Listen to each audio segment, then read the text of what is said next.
Pierre-Yves et Xavier, nos deux enfants,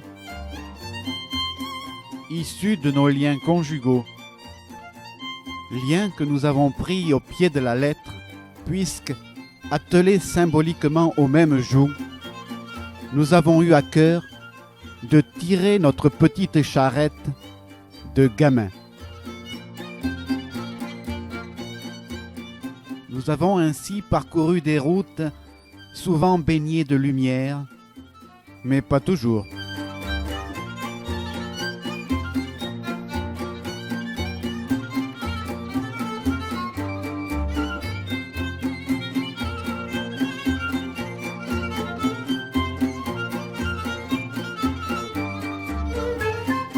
Parfois, au prix de quelques difficultés, nous avons privilégié pour nos deux rejetons l'immersion dans les choses de la nature.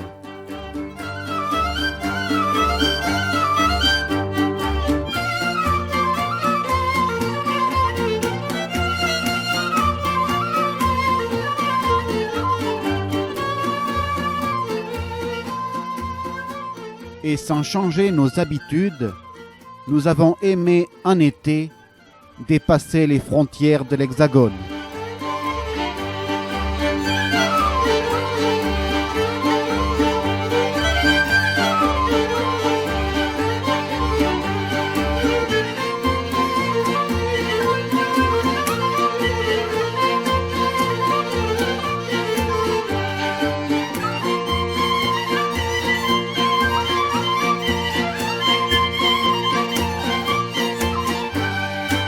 Une exception toutefois, un voyage pyrénéen à la naissance du petit Xavier, où certains sommets semblaient nous conforter dans notre choix de l'allaitement maternel,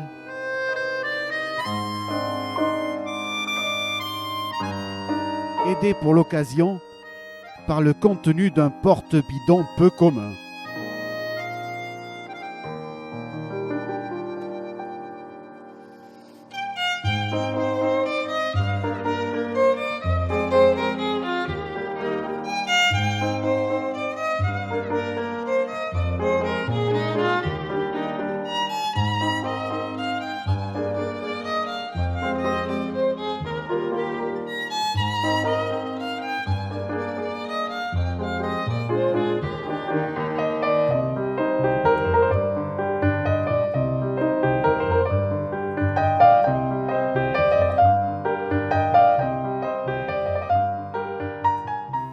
Notre petit Pierre-Yves, 6 ans cette année-là, aguerri par presque 20 000 kilomètres de carriole, se passionne vite pour les joies de la troisième roue, attelé derrière le vélo paternel.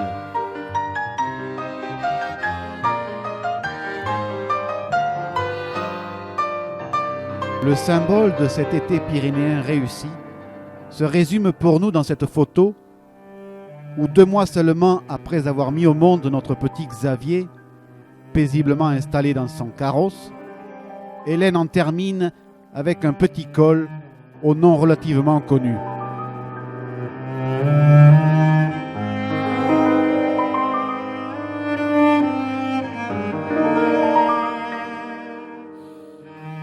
Pierre-Yves, lui, se fera une joie de propulser son attelage jusqu'à plus de 2800 mètres d'altitude au sommet du pic du Midi de Bigorre.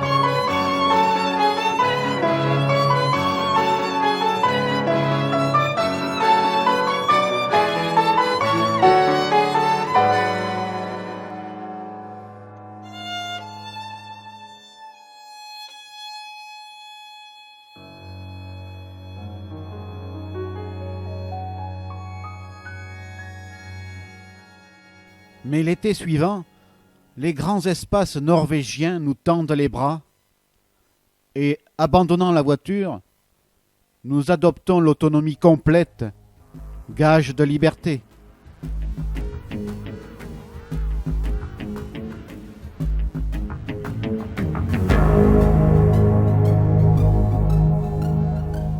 Au prix parfois de quelques difficultés, pour dénicher un coin d'herbe libre de neige pour planter la tente.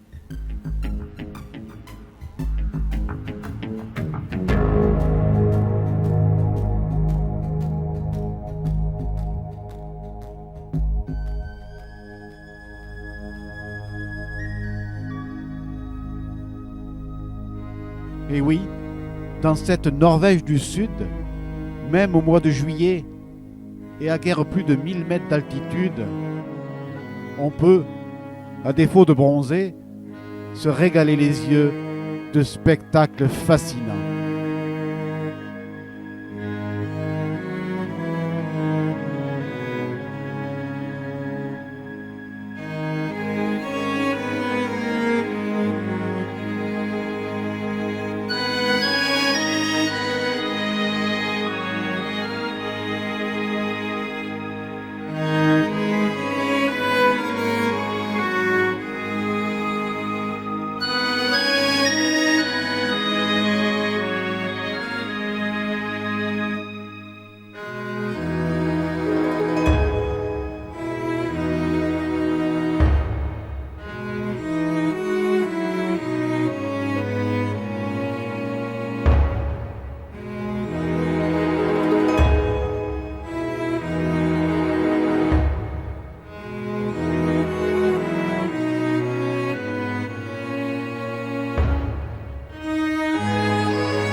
Pendant ce voyage, un journaliste norvégien inspiré, comprenant que notre façon de voyager n'a rien à voir avec une activité sportive, casera son long article sur notre périple dans la rubrique politique culturelle.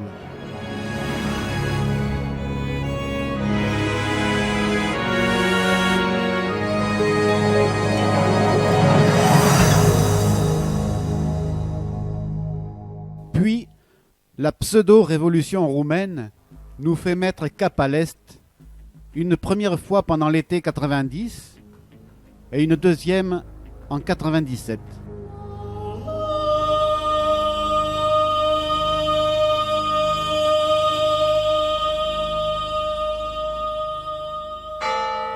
Nous sommes séduits par les monastères de Moldavie, uniques au monde par leurs fresques extérieures.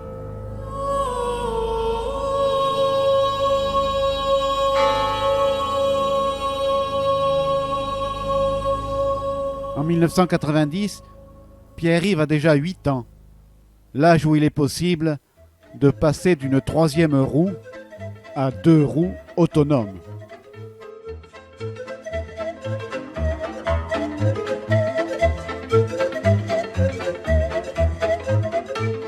Matin et soir, nous assistons à un véritable défilé d'attelage en tout genre, symbole de la Roumanie laborieuse et lente.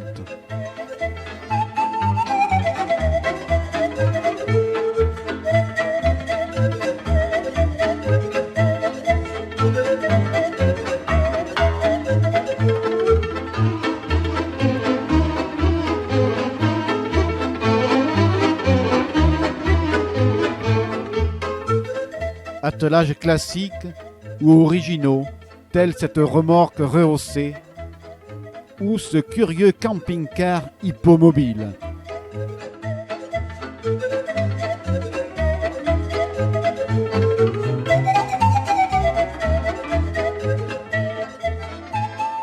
Autre image du pays, au lendemain de la folie du couple Ceausescu, les magasins vides, où il est en effet très complexe de trouver autre chose que des conserves périmées ou des couvercles de casseroles, par exemple.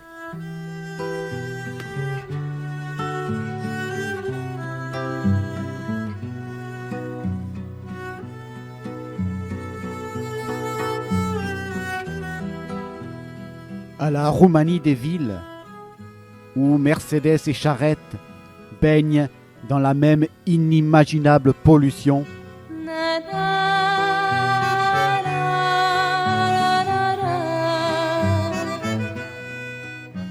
nous préférons la Roumanie des champs, pauvre, très pauvre, mais combien accueillante, ce qui est sans doute un pléonasme.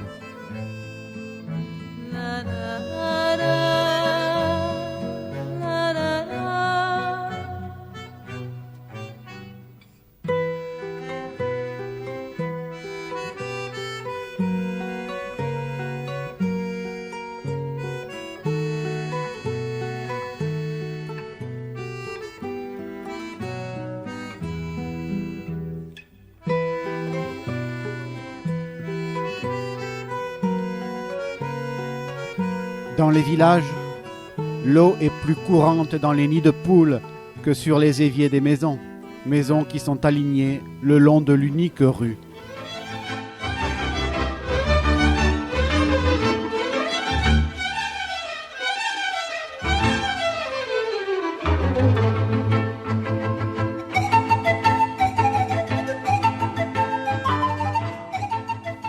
Dans ce pays du troc et de la débrouille, ce brave homme qui roulait depuis des jours sur la jante a apprécié notre passage.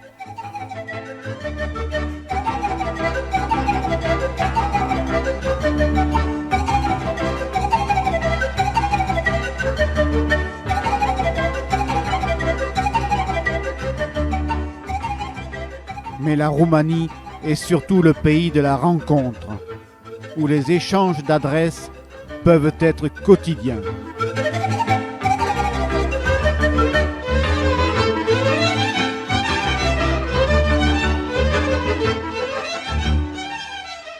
Bien sûr, il faut accepter de parcourir le pays sur des routes pas toujours très confortables.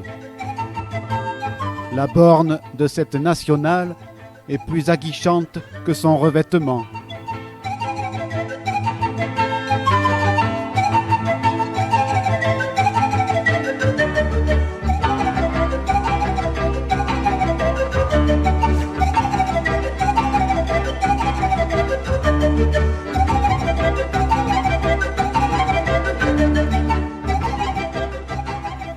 Et le tout venant pour boucher les nids de poules est parfois un peu grossier.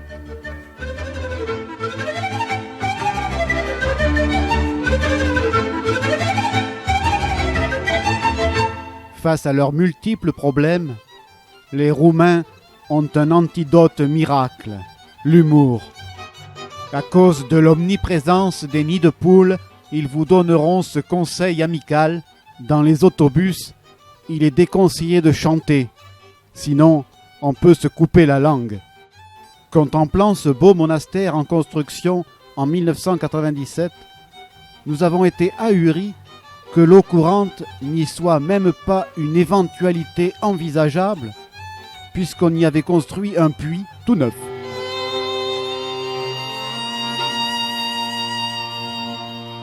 Laissons la conclusion au père de nos amis roumains, qui dans son jardin nous a prononcé cette phrase prophétique 6 mois après la fameuse révolution: les communistes, c'est comme les dorifores, quand ça se met quelque part, ça bouffe tout, et surtout, on ne peut plus s'en débarrasser.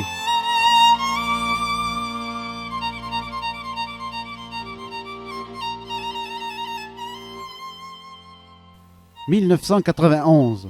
Notre grand a maintenant 9 ans. Et il ne connaît pas le Cap Nord. Quelle lacune!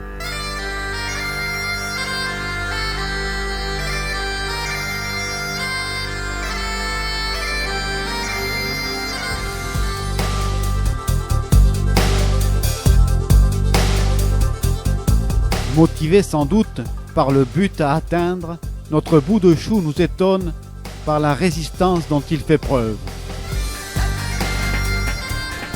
Résistance mal récompensée cette année-là, puisque c'est tout ce que nous verrons du Cap Nord. 6 degrés au thermomètre et un vent du nord, évidemment.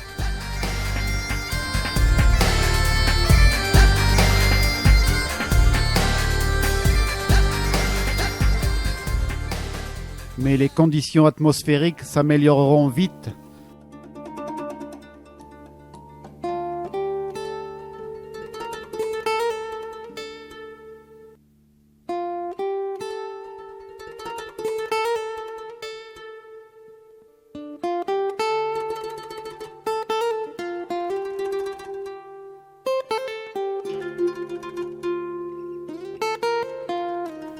Et la légendaire lumière nordique nous inondera de ses rayons, clôturant ce superbe voyage comme une apothéose.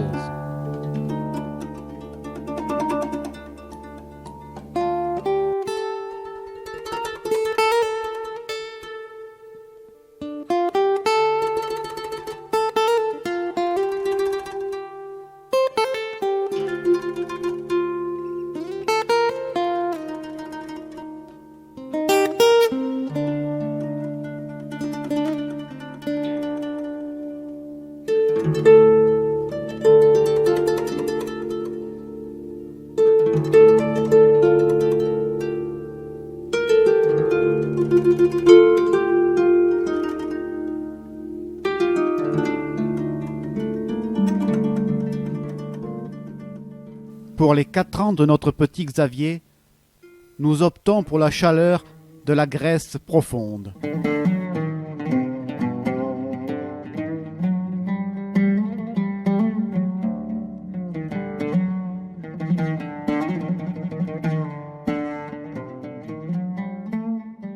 Est-ce les conséquences de ce dialogue secret entre mules ?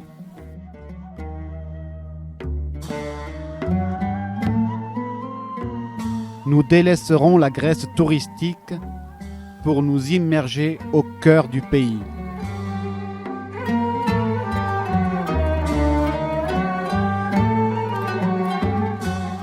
Durant 3 semaines de voyage et plus de 1200 km parcourus, nous ne trouverons des cartes postales qu'une seule fois, au Météore.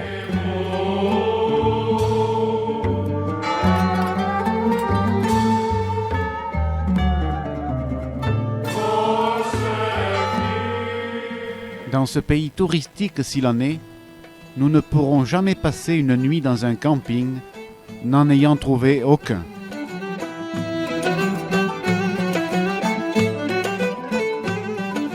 Mais comme tout pays sec, la Grèce regorge de points d'eau, plus ou moins aménagés pour la toilette.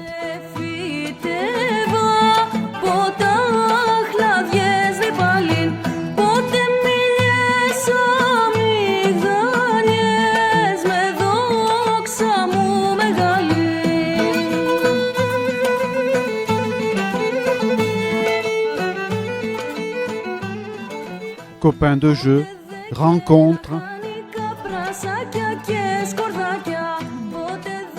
parfois insolites,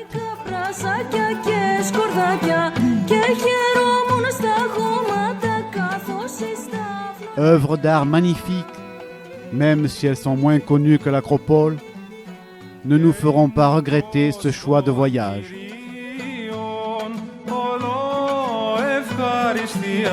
Και ήμουν προς τον Κυρίον όλο ευχαριστία και είχε μίαν ειδονήν αρρήτωνη καρδιά.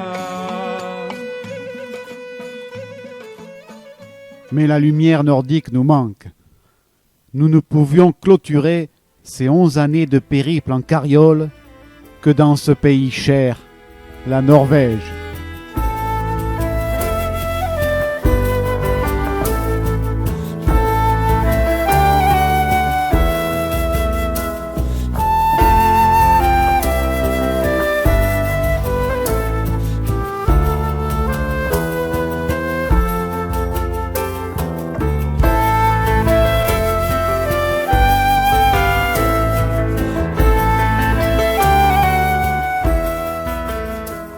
Option choisie pour cet été, les Lofoten. Le pays est vaste et les Lofoten nous sont encore inconnus.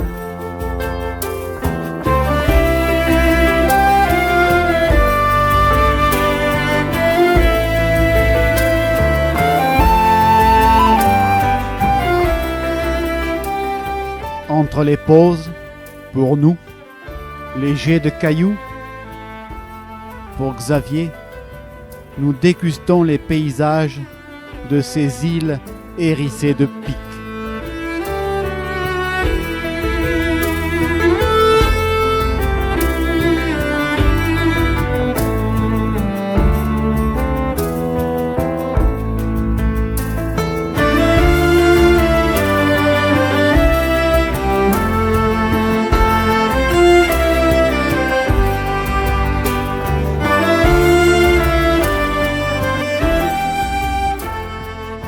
La luminosité est exceptionnelle, le vent du nord ayant chassé tout nuage juste au bon moment.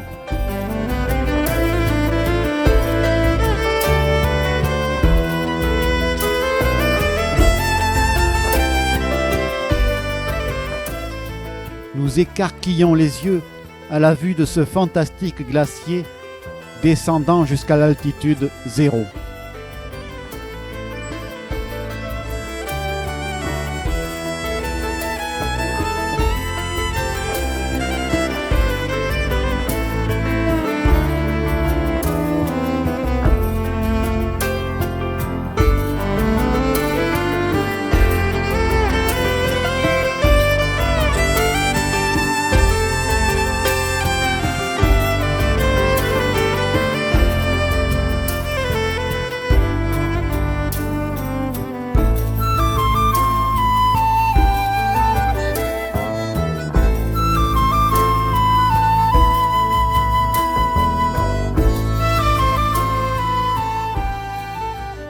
Nous terminons ce beau mois de juillet par cette rencontre peu banale avec cette famille norvégienne avec laquelle nous aurons de nombreux contacts les années qui suivront.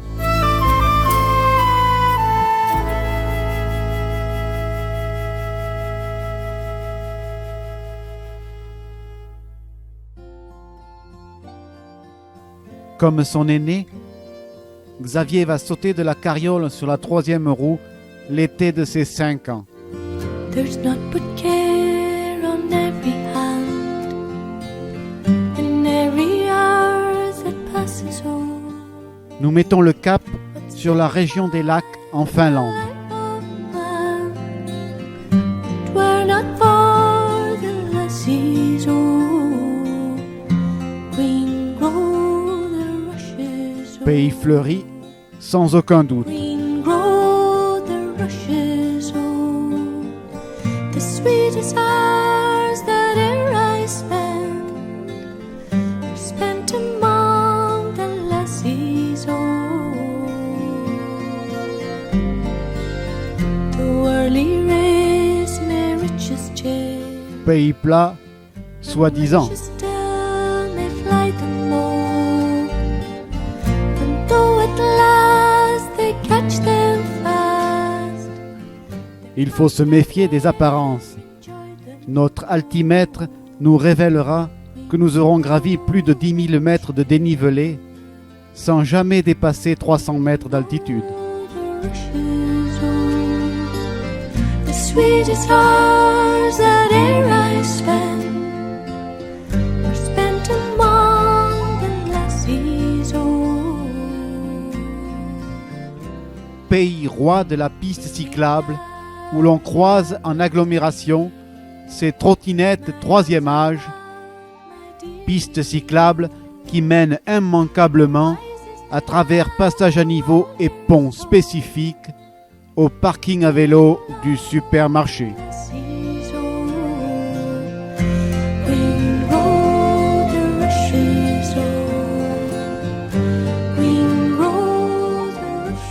Également Pays du Bois, bien sûr, où le flottage est un spectacle passionnant et qui donne aux intérieurs une chaleur qui s'allie si bien à la lumière extérieure.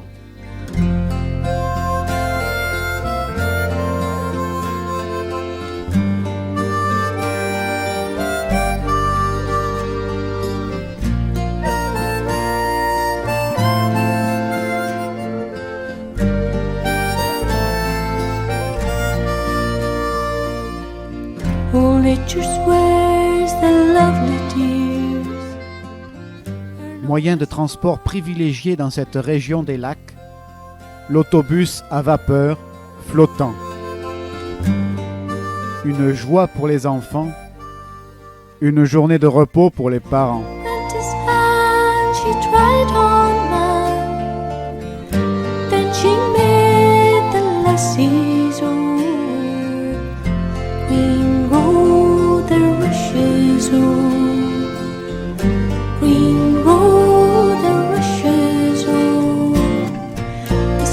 Stars that ere I stand are spent among the lassies. Oh, green roll the rushes,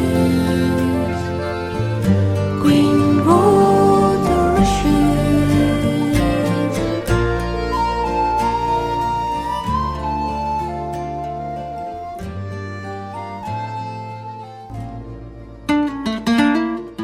Allez, les petites jambes se sont musclées. Cap au sud, les pics d'Europe, espagnols en l'occurrence, nous tendent les bras.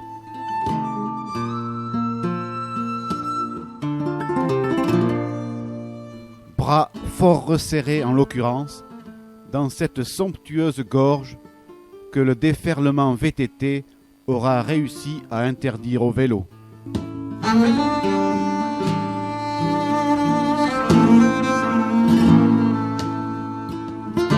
Peu importe, nous sommes ici chez nous.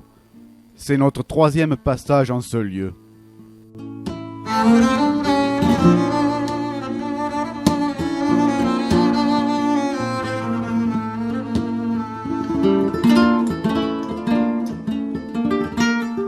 Nous sommes admiratifs pour les hommes qui, en des temps anciens, ont taillé ce sentier dans la roche.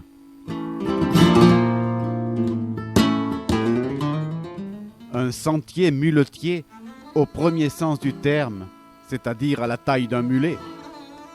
Il faut parfois se baisser dans certains passages.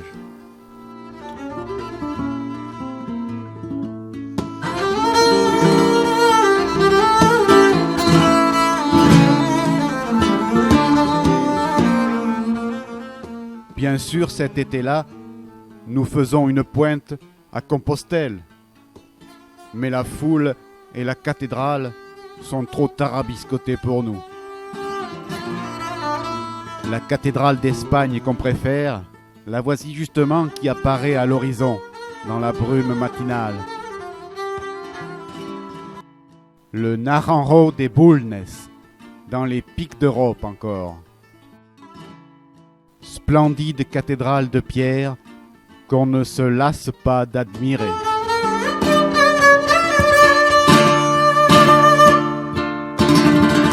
De même que les innombrables petites chapelles romanes qui jalonnent les routes de ce pays.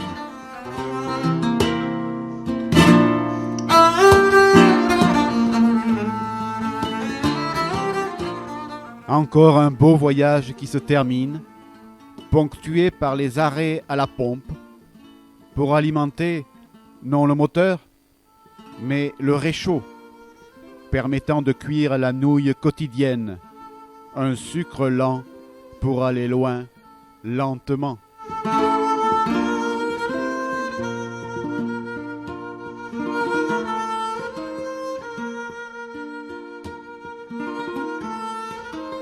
Mais le bruit des cascades norvégiennes résonne encore et nous attire une fois de plus.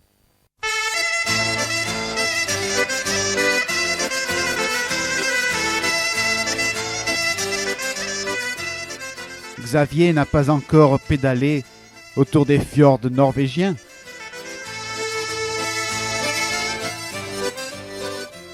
Il est temps qu'il le fasse, fièrement juché sur son petit vélo.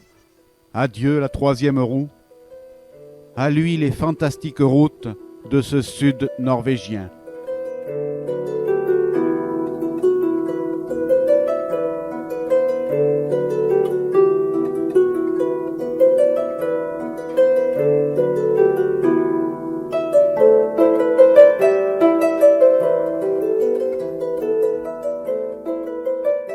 Le petit soubassement de cette future piste cyclable devrait bien pouvoir supporter le poids de nos vélos.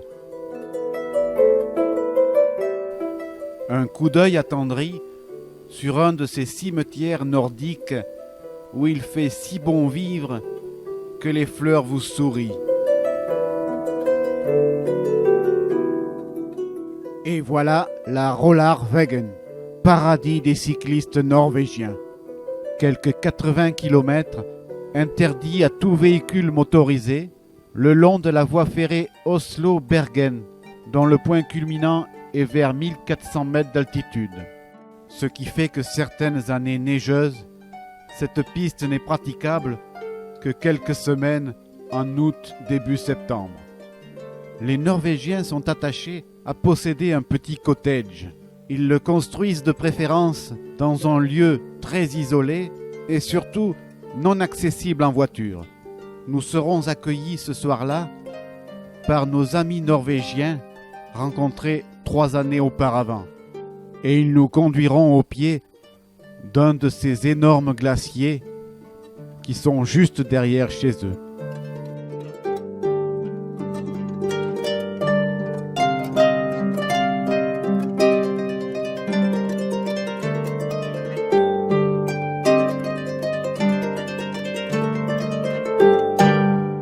« 1997. Sans carriole ni encombrante troisième roue, nous sommes libres comme l'air et Finnair nous pose à Rovaniemi, au cœur de la Laponie.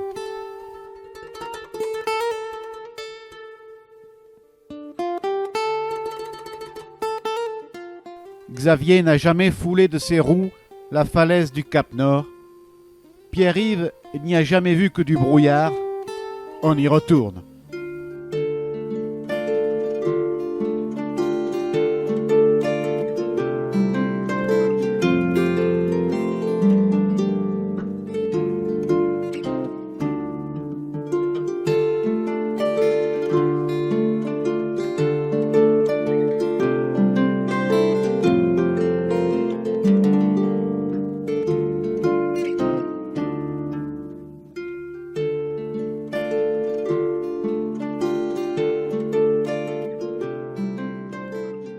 À minuit, 2 soirs avant le cap, ce soleil nous ravit.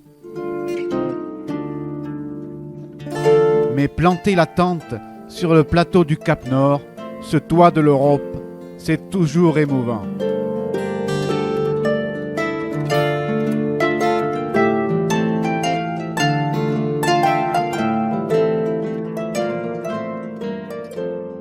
Et à 200 mètres à peine du complexe touristico-commercial, il n'y a plus personne.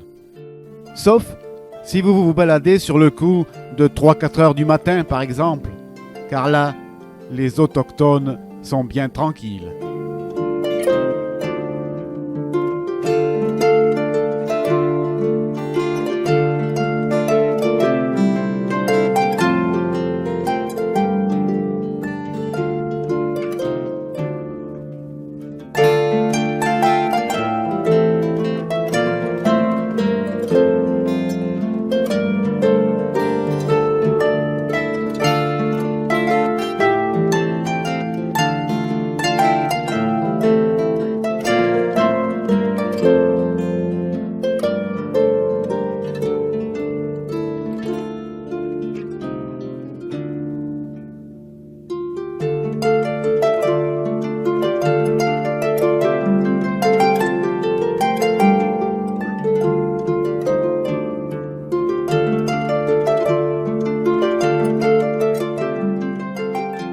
Comment voulez-vous vous lasser de ces contrées de lumière?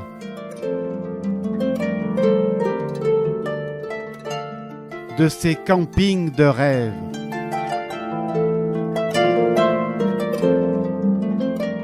Ici, la cuisine et le salon réservés à ceux qui campent sous tente. Ce soir, il n'y a que nous. Le long de la grande route, la E6, on est toujours à l'aise pour ses besoins, pas forcément solitaires.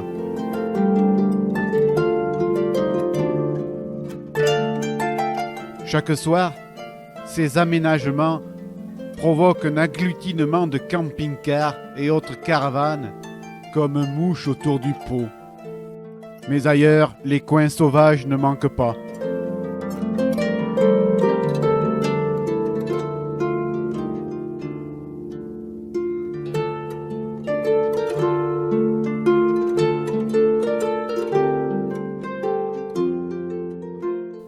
Ah, belle Norvège, je crois que tu vas encore nous revoir.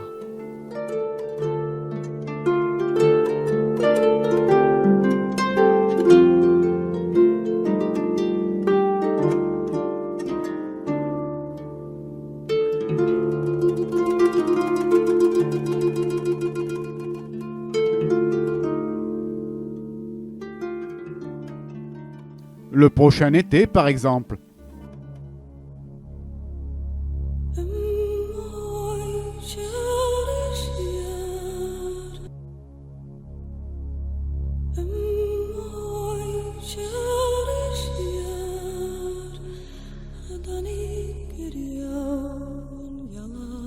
Les Vesteralen et les Lofoten, il y a encore quelques routes qu'on ne connaît pas.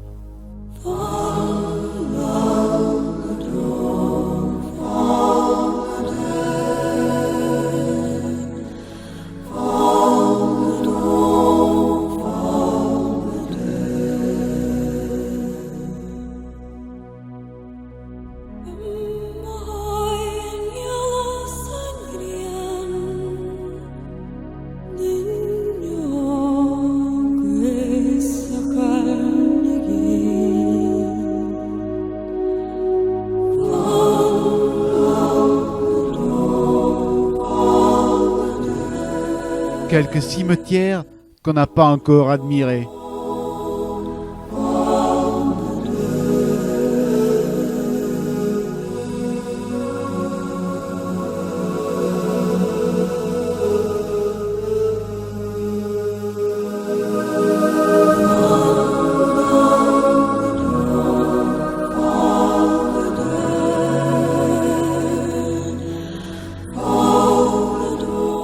Quelques nouveaux amis encore à rencontrer.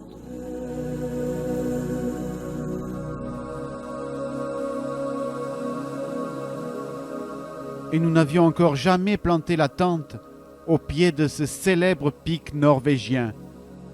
1400 mètres de falaise à pic tombant tout droit dans le fjord.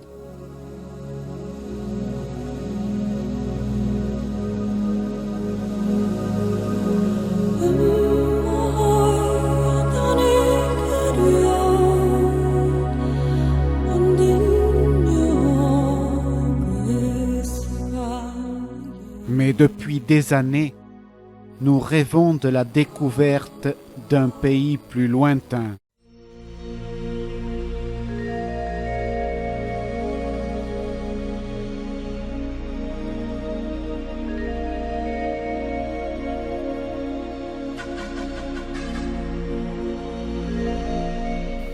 Plus vierge.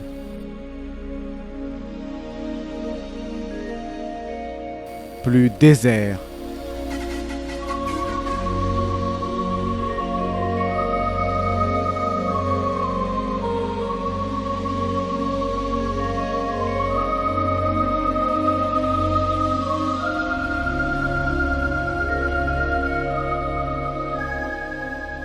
Un pays où se révèlent les fantastiques forces de la nature.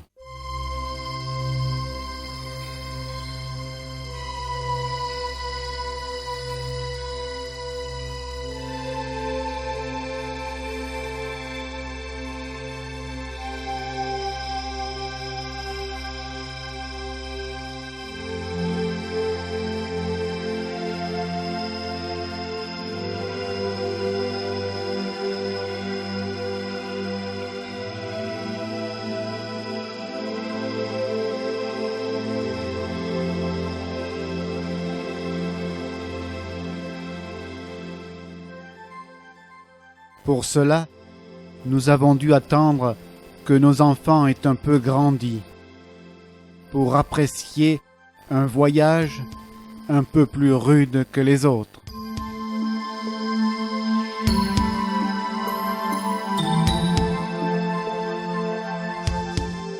Pour fouler enfin une terre juvénile encore fumante.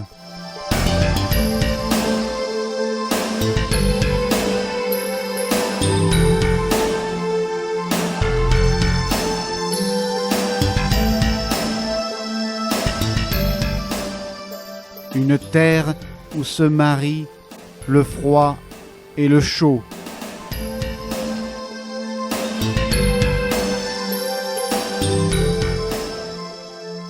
Le feu et la glace.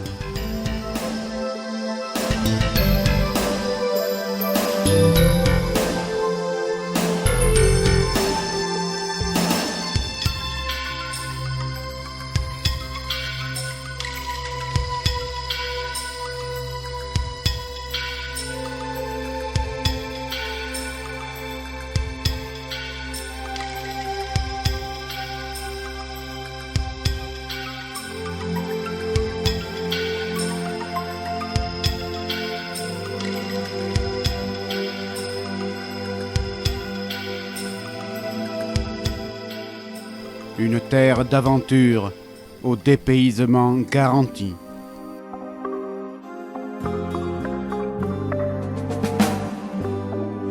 Og hve létt þitt skóhljóð og hve lengi ég beið þín. Það vorrett á glugga, napur vindur sem hvín. En ég veit eina stjörnu sem skín. Og nú loks ertu komin, þú ert komin til mín. Des conditions de voyage parfois difficiles, mais des sensations fortes. Ég hef ekkert að bjóða, ekki höfn sem ég gef, nema von mín og líf mitt. Comment dire en quelques images la force et la diversité des émotions ressenties au cours de plus de 2000 kilomètres parcourus pendant les 5 semaines de ce périple. En í kvöld líkur vetri, sérhvers vinnandi hans. Og á morgun skín maísól, það maísólin hans. Það maísólin okkar einingar barns. Fyrir þér ber ég fána þessa framtíðar lands. Fyrir þér ber ég fána þessa framtíðar lands. Périple dont le sommet reste cette expédition à l'Askia, volcan désertique au cœur de l'île.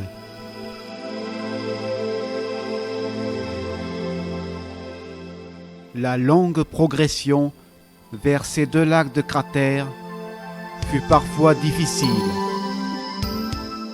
mais elle fut couronnée par un véritable feu d'artifice des pylônes arctiques.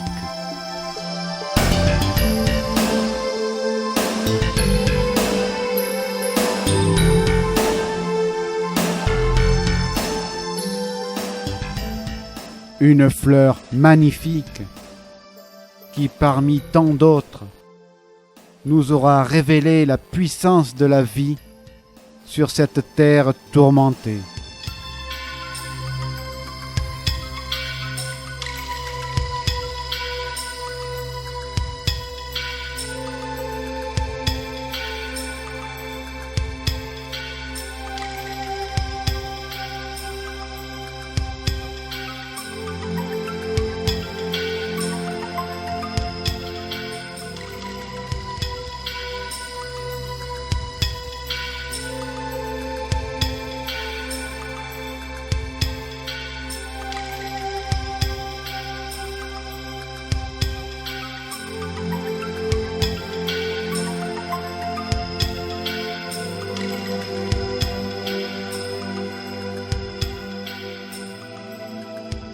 Enfin, comment oublier la féerie lumineuse de ces glaces millénaires?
Tous ces voyages, tous ces attelages nous ont bien fait user un peu de matériel.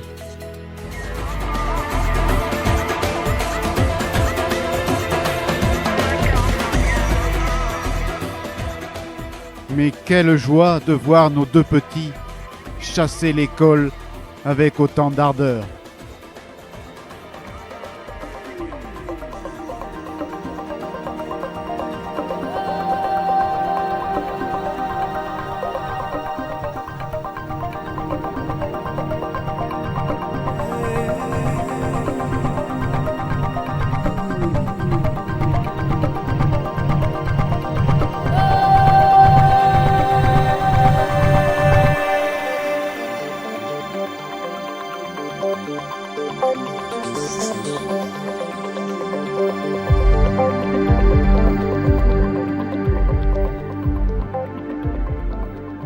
Comme pour les liens conjugaux, nous avons pris le terme éduquer au sens étymologique, à savoir conduire à l'extérieur, sur le chemin.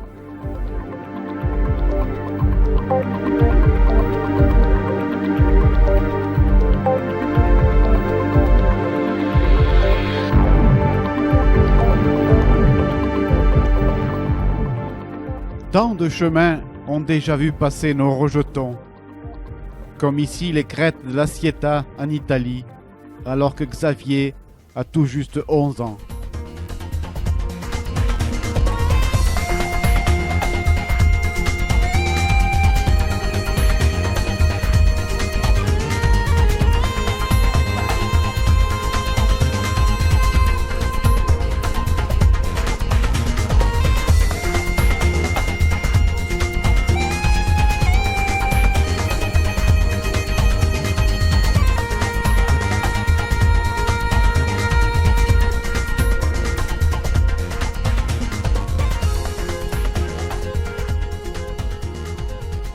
Les souvenirs si nombreux se bousculent dans nos mémoires.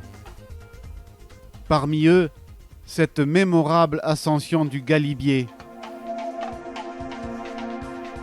À 2 kilomètres du sommet, alors que Xavier vient tout juste de fêter ses 8 ans, il se retourne vers sa mère et sans un essoufflement lui dit « Finalement, il n'était pas si dur que ça, ce col. Bravo, petit. Tes parents ce jour-là furent un peu fiers de toi. »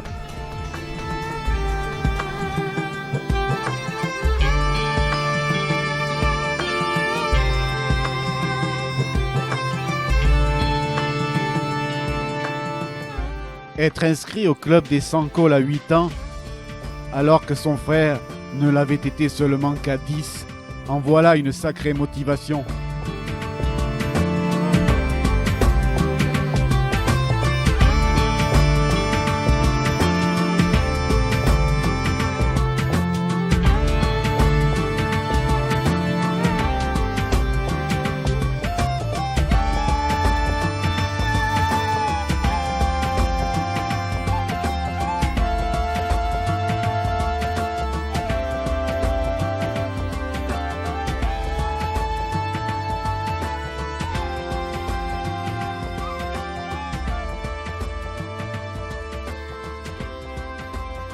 Entre les étés, nous avons toujours cyclé à l'intérieur de l'Hexagone, préférant les régions reculées aux Champs-Élysées.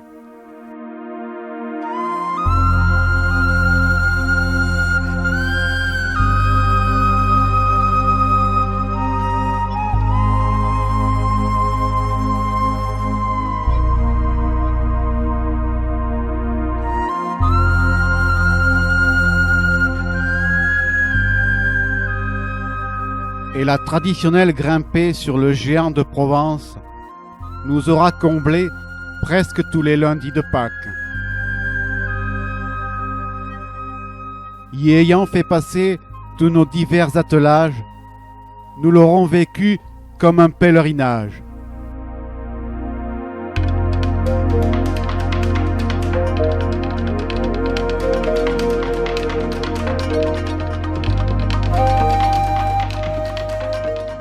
Mais un peu de modestie, ces gamins roumains nous ont montré qu'on n'a rien inventé.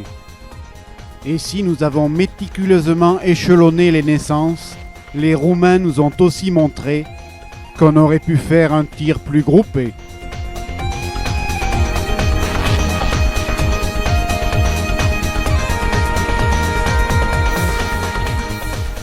Tout autant que la lumière nordique, nos enfants nous auront souvent éblouis et comblés.